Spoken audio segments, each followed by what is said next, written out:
Bab 1106.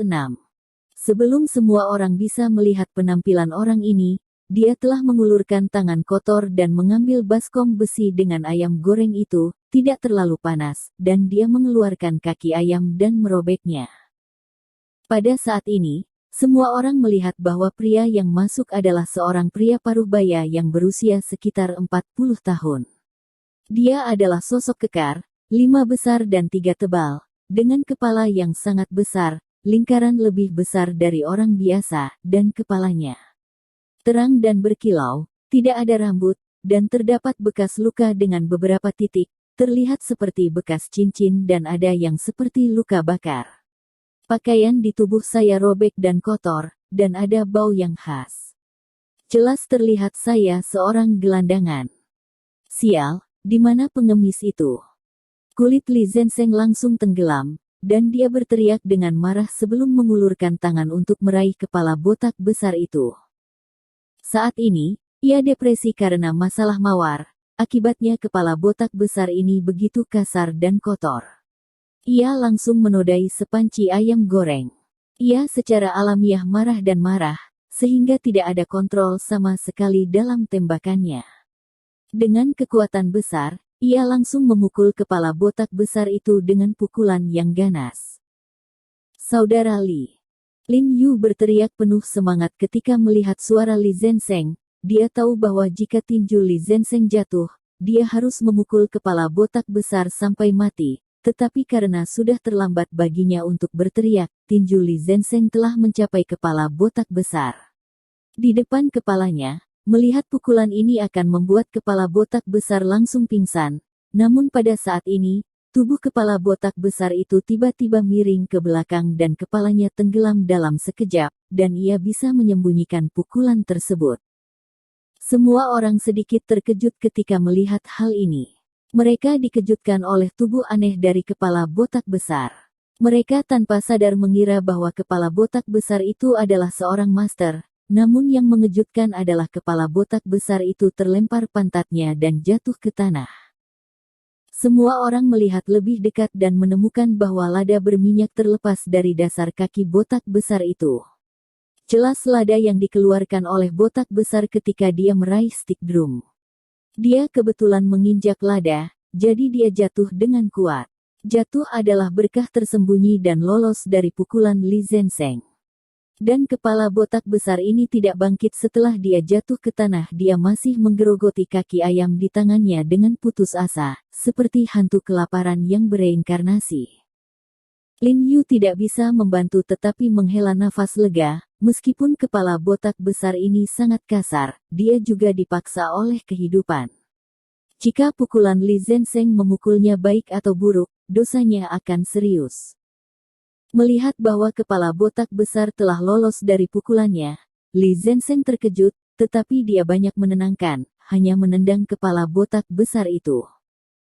Kepala botak besar tidak merasakannya. Dia hanya memasukkan kaki ayam ke dalam mulutnya, dan 2 suap menggerogoti kaki ayam di tangan mereka sepenuhnya.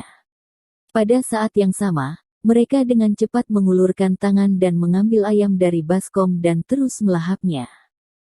Apakah otakmu tidak normal? Tidak tahu malu? Li Zenseng memarahi dengan cukup marah. Dia bukannya tanpa simpati, ketika dia biasanya melihat pengemis atau tunawisma di jalan, dia akan memberi mereka sedikit sisa makanan, tetapi dia belum pernah melihat pengemis yang tidak tahu malu yang bergegas masuk dan menangkap mereka. Lupakan, Saudara Li.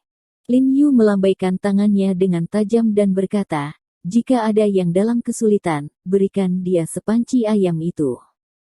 Bagaimanapun, dia telah dikotori oleh tangan botak besar ini, jadi lebih baik berikan dia semua ayam. Hei, apa yang kamu katakan salah? Aku tidak dalam masalah, aku bersenang-senang. Kepala botak besar itu menggelengkan kepalanya dan berkata sambil menghisap tangannya yang berkilau. Li Zenseng menendang kepala botak besar itu dengan kakinya dan mendengus, aku tidak bisa makan lagi, tidak apa-apa. Baiklah, ayo pergi dari sini. Dia berkata bahwa dia marah dan memasukkan panci kotor ayam goreng ke lengan botak besar itu.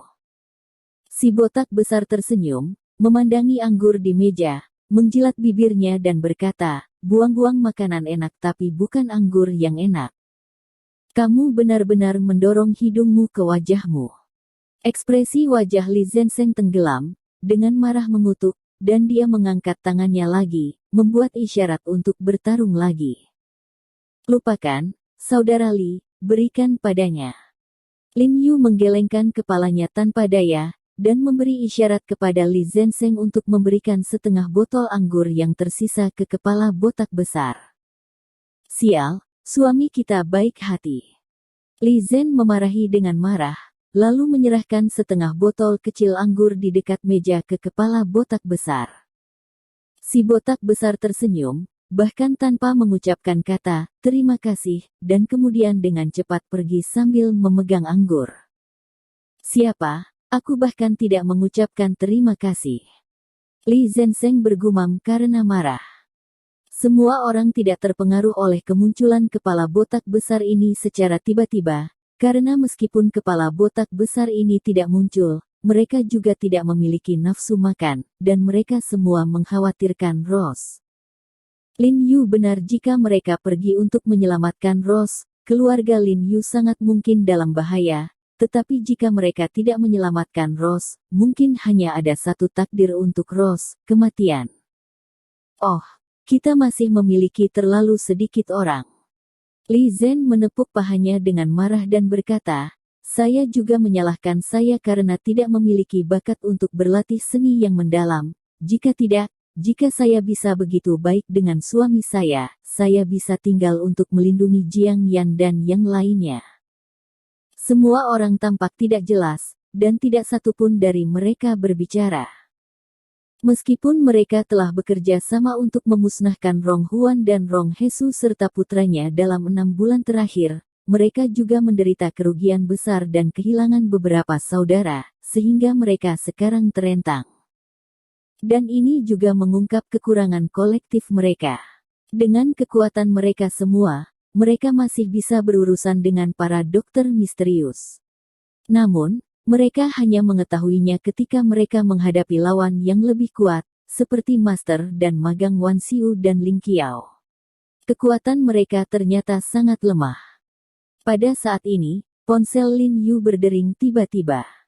Lin Yu melihat ke bawah dan melihat bahwa itu adalah Hao Ningyuan yang menelepon.